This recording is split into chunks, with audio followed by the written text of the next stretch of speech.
Urimi ukoretwo wa hathara kuri arimi uri wa mahiu kana wa irio, na nikio riu minista wa urimi Mwangi Kiunjuri athingatite a Kenya gwitikira kugata insurance urimi-ini wao na nigetha gwithemana na hathara ta ici riria ciekika. Kira a Kenya mathi na mbere na kwiyandikithia kuoya insurance niguo hindira manyitwo ni uhoro wa ukorwo kwina riua kana mitino ingi ire kubanaga yukage kahovaniriria mahiu no makorwo makirihwo ni thirikari kuhitukira mubango wa insurance uria wikiritwo ni thirikari.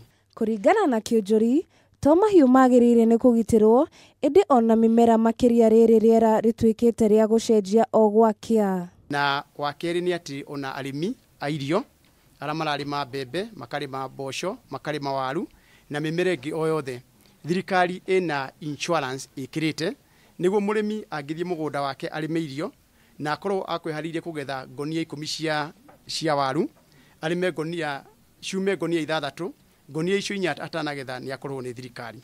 O Kiunjuri no augite thina munene uria ugumeire arimi ni mai maria kumana na itumi itiganite ona njui ciumaga na akoria a Kenya mahote guthoma mahinda ma riera na nigetha kugacirithia urimi.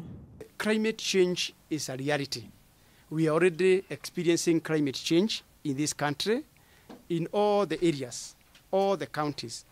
And therefore, the only way to mitigate when it comes to issue of crops or livestock is to ensure that we come up with a way of harvesting water.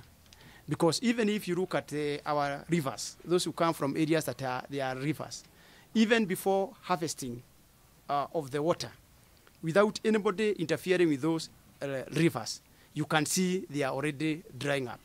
And therefore, it is upon us to ask ourselves how other countries that are have water deficit are surviving. And the only thing is for Kenyans to understand water and not rains.